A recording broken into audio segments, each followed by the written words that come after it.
Assalamualaikum warahmatullahi wabarakatuh.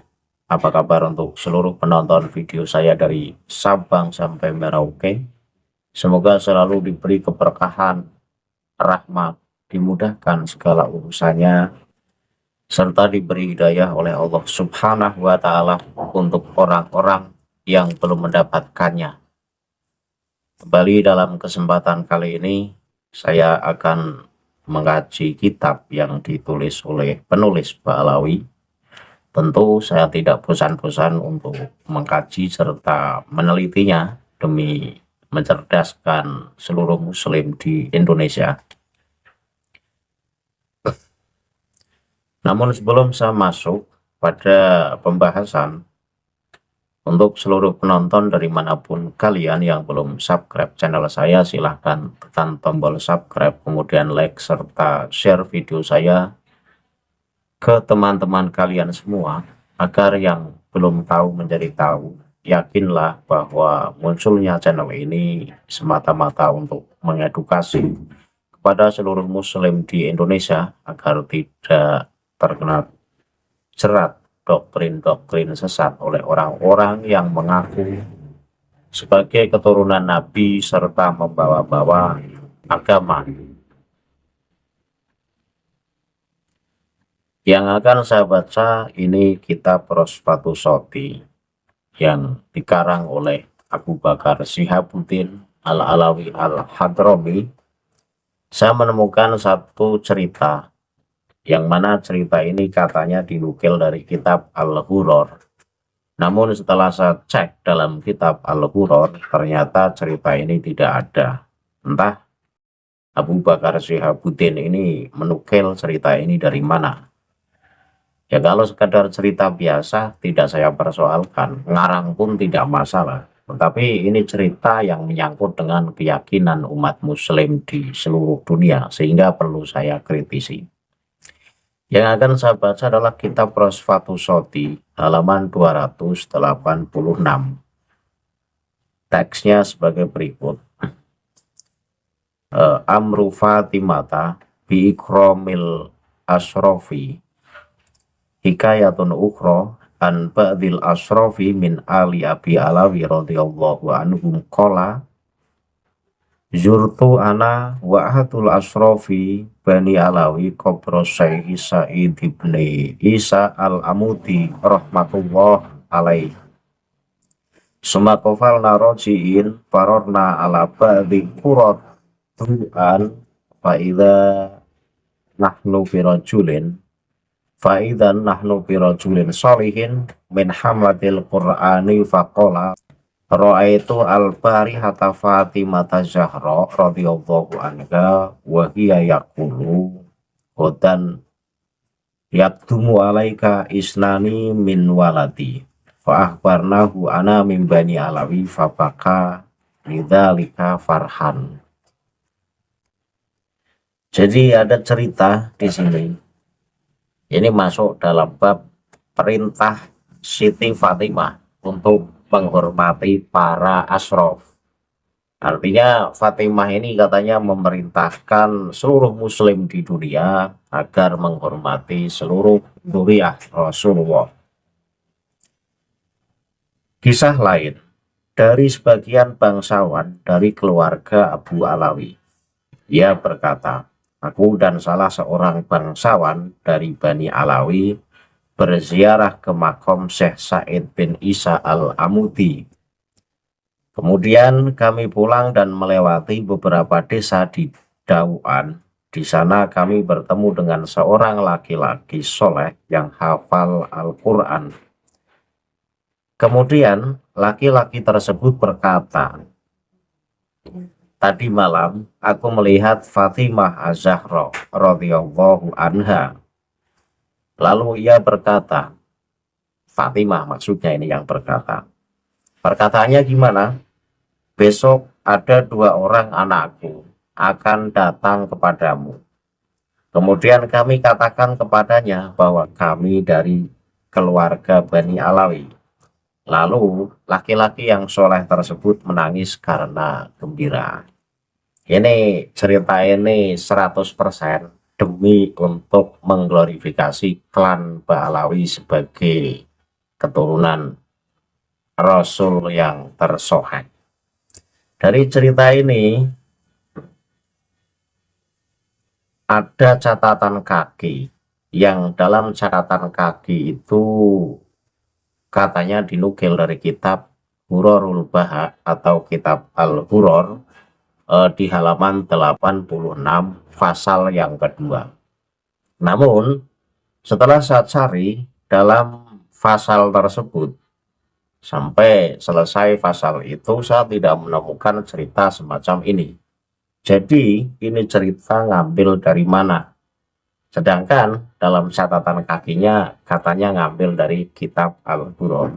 Kitab Al-Huror ya kitab moyangnya Ba'alawi, cuma dikarang lebih dulu. Itu kitab yang usianya lebih dulu. Jadi kitab Al-Huror, kitab Syarhul Ainiyah, kitab Tazkirun Nas itu adalah kitab-kitab moyangnya Ba'alawi yang seringkali dari kitab itu kemudian penulis dari Ba'alawi mengambil catatan-catatan. Jadi seringkali dijadikan bahan rujukan. Intinya bahwa cerita ini tidak ada dalam kitab Al-Huror. Walaupun pengarang atau penulis dari kitab ini mengatakan bahwa cerita ini diambil dari kitab Al-Huror. Itu satu yang saya kritisi. Jadi pengarang Ba'alawi itu seringkali bohong. Terbukti bahwa cerita ini tidak diambil dari kitab Al-Huror, katanya diambil dari kitab Al-Huror. Sudah saya cek loh, nggak ada. Kemudian kesimpulan dari cerita ini bahwa ada salah satu dari keluarga Ba'alawi ini menziarahi makam Syekh Said bin Isa Al-Amuti. Ini yang datang 2 orang. Jadi ya orangnya siapa nggak tahu. Wong di sini tidak dijelaskan. Ceritanya hanya ada aku dan salah satu asrof dari Ba'alawi ini menziarahi Syekh makam Said bin Isa. Ini menziarahi makam Syekh Said bin Isa Al-Amuti. Jadi ceritanya juga siapa yang ada dalam cerita ini atau siapa tokohnya, ini juga nggak dijelaskan namanya, hanya keluarga Ba'alawi saja. Kemudian setelah kami ziarah ke makam Syekh Said bin Isa Al-Amuti, kami pulang melewati beberapa desa di wilayah Dauan. Kemudian di sana kami bertemu dengan laki-laki yang soleh, yang hafal Al-Quran. Kemudian laki-laki itu bercerita kepada kami, karena ini yang habis ziarah itu 2 orang. Jadi laki-laki yang soleh itu bercerita kepada kami bahwa semalam aku melihat Fatimah Az-Zahra radhiyallahu anha. Nah ini seringkali kita Ba'alawi dengan mudahnya ketemu Rasulullah, ketemu Fatimah, ketemu Sayyidina Ali, baik dalam nyata ataupun dalam mimpi. Ini secara gampang mengatakan saya ketemu Rasulullah, saya ketemu Sayyidina Ali, saya ketemu Siti Fatimah. Ini tidak boleh dijadikan satu patokan mimpi atau ketemu dengan tokoh-tokoh yang sudah lama meninggal. Ini tidak boleh dijadikan satu patokan sebuah hukum atau dianggap sebagai sebuah kebenaran. Kalaupun kita menentangnya bahwa cerita ini bohong, itu tidak salah. Karena satu yang diceritakan siapa tokoh dalam cerita ini juga nggak disebutkan namanya. Dan seorang laki-laki yang soleh yang berjumpa dengan Fatimah Az-Zahra pun tidak disebut namanya. Sehingga cerita ini cerita yang minim penguat, atau cerita ini dianggap cerita yang sangat lemah. Nah, ketemu Sayyidah Fatimah, ini laki-laki yang soleh tersebut kemudian Siti Fatimah ini ngomong kepada laki-laki yang soleh tersebut. Ngomongnya gimana? Besok 2 orang anakku akan datang kepadamu. Jadi besok ada 2 turunanku, cucu-cucuku akan datang kepadamu.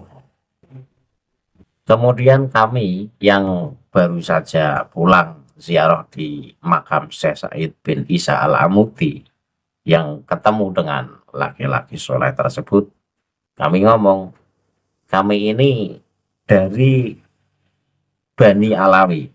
Kemudian laki-laki yang semalam berjumpa dengan Siti Fatimah, yang Siti Fatimah ngomong kepada laki-laki tersebut bahwa besok akan ada 2 orang anakku yang datang kepadamu. Ini setelah terjadi kenyataan ini, karena ada 2 orang dari Balawi menemuinya. Setelah cerita semacam itu, bahwa 2 laki-laki yang habis ziarah itu dari Bani Alawi, kemudian laki-laki yang soleh itu nangis karena bahagia. Nah, cerita ini kan cerita untuk menguatkan bahwa si pembaca ini digiring pada satu keyakinan bahwa Bani Alawi ini benar-benar keturunan Rasul, terbukti dengan ucapan Siti Fatimah yang ngomong kepada laki-laki yang soleh, yang katanya bahwa besok akan ada 2 orang dari keturunanku yang menemuimu. Dan kemudian itu terjadi, benar-benar terjadi. 2 orang dari keluarga Balawi ini berjumpa dengan laki-laki yang soleh tersebut. Lah sayangnya, ini ketemunya di mana? Ini perlu dibahas. Karena tidak bisa disebut sebagai sebuah kitab yang memuat karya ilmiah ketika kitab ini penuh dengan kelemahan. Seperti halnya cerita dalam kitab Rosfatus Shoti ini cerita yang penuh kelemahan. Tokoh yang diceritakan tidak disebutkan namanya. Tokoh yang berjumpa dengan Siti Fatimah pun tidak disebutkan namanya. Kemudian jumpa dengan Siti Fatimah ini dalam kondisi mimpi atau dalam kondisi nyata juga tidak disebutkan. Pokoknya disebut berjumpa.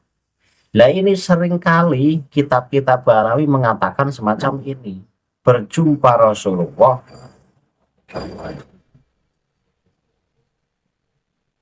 berjumpa Sayyidina Ali, berjumpa Sayyidah Fatimah. Ini tidak disebutkan apakah ketemunya dalam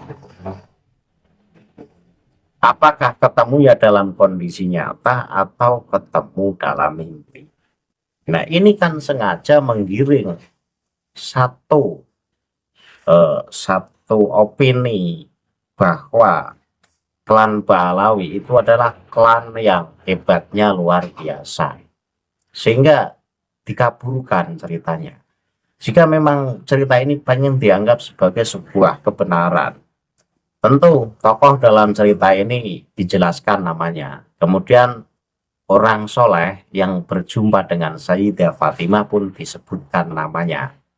Jangan hanya asal menyebutkan laki-laki yang soleh, kemudian 2 orang dari keluarga Balawi saja. Ini cerita semacam ini kan cerita anak-anak kalau menurut saya. Cerita penghibur.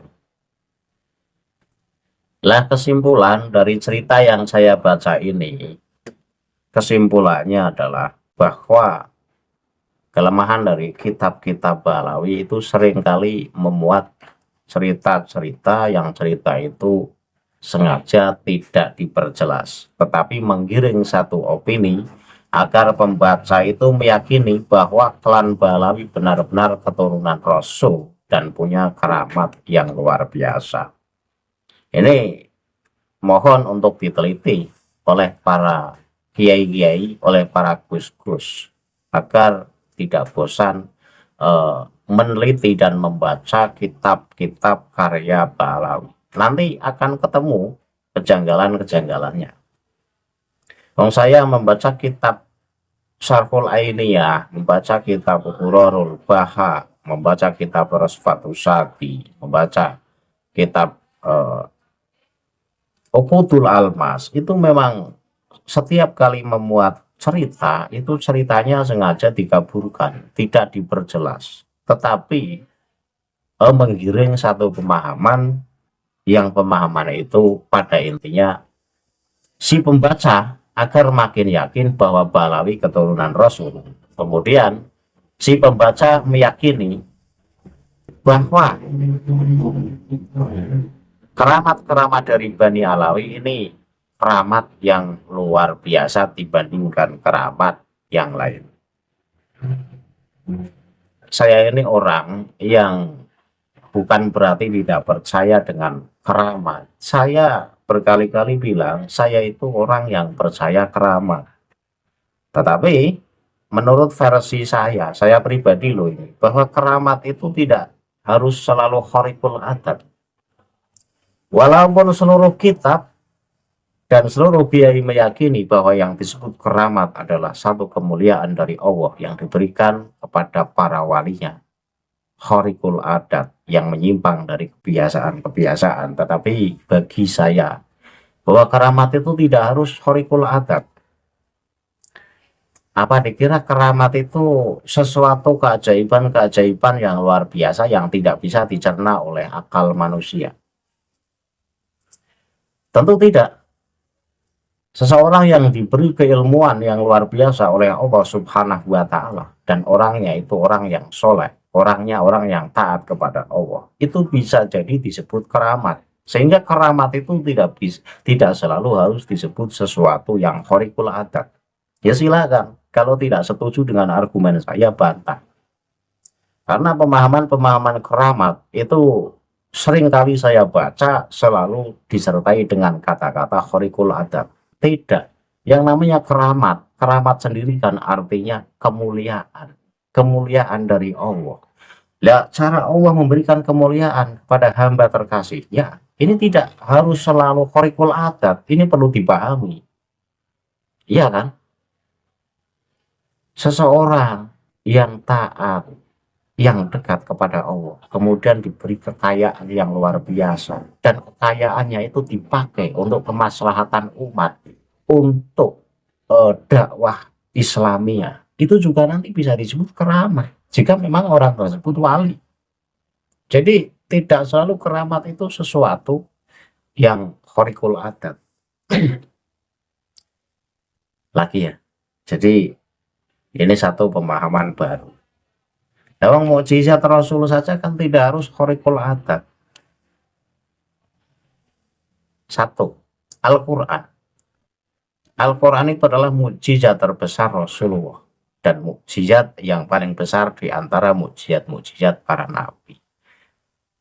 Al-Quran itu isinya pedoman hidup, panduan hidup, undang-undang Allah agar ditaati oleh seluruh umat muslim. Itu tidak khariqul adat, karena itu kitab undang-undangnya Allah.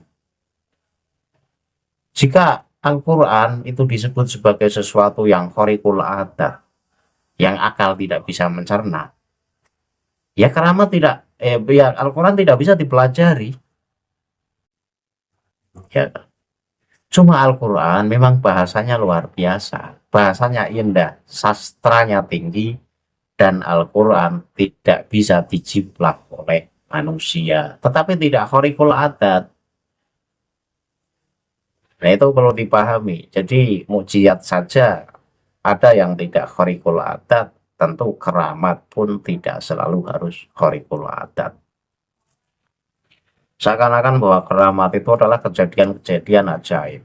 Orang bisa terbang, orang bisa nyebrang sungai tidak basah, orang bisa berjalan di atas air, orang bisa berjalan di udara. Itu keramat yang khariqul adat. Ini menurut pemahaman yang halu menurut saya. Tidak harus selalu begitu. Pokoknya keramat itu satu kejadian luar biasa yang tujuannya adalah untuk memuliakan kekasihnya Allah.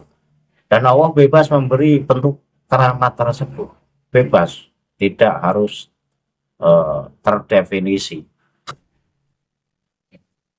Ini ya, jadi inti dalam kitab Rosfatus Soti di halaman 286, cerita ini cerita yang lemah, cerita ini cerita yang tidak kuat, dan cerita ini teridentifikasi sebagai cerita yang ngarang.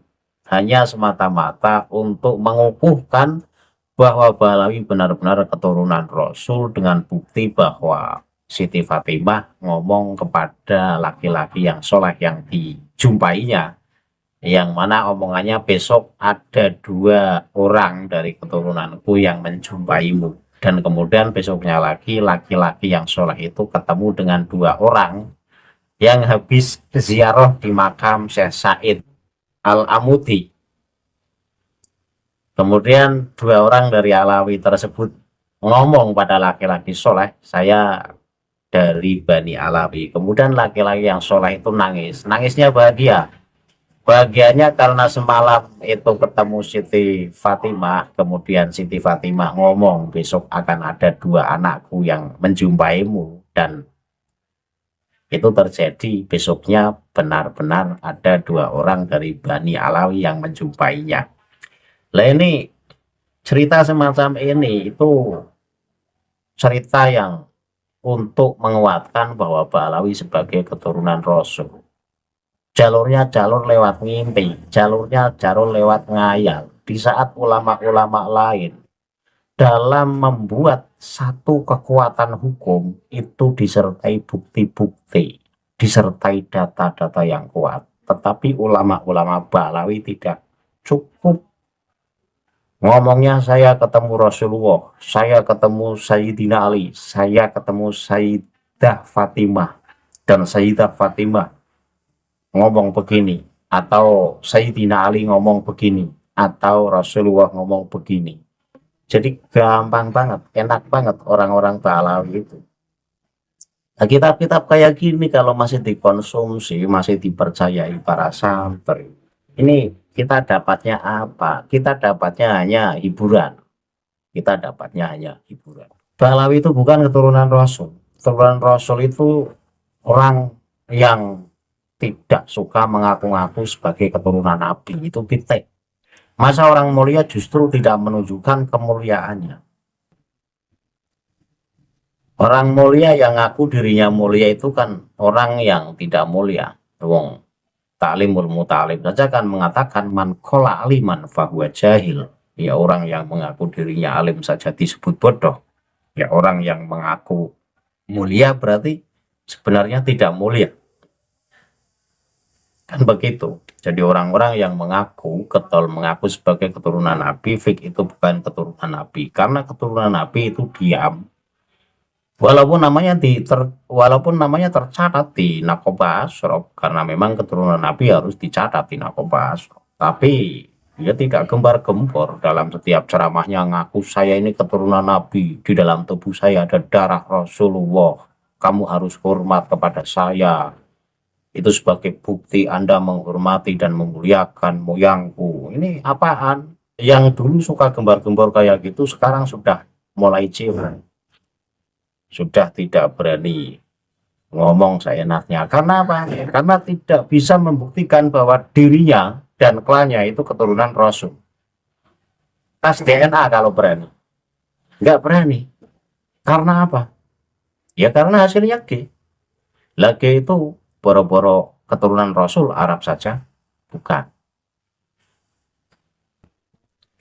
Sudah ya. Intinya cerita dalam kitab Rosfatus Soti ini cerita yang diada-adakan, yang katanya menukil dari kitab Al-Quror halaman 86 pasal yang kedua, tetapi setelah saya cari tidak ada. Ini cerita ngarang sendiri ini. Saya akhiri kajian kitab Rosfatus Soti ini. Jika ada salah kata saya mohon maaf. Billahi taufiq wal hidayah. Wassalamualaikum warahmatullahi wabarakatuh. Salam waras untuk seluruh muslim di Indonesia.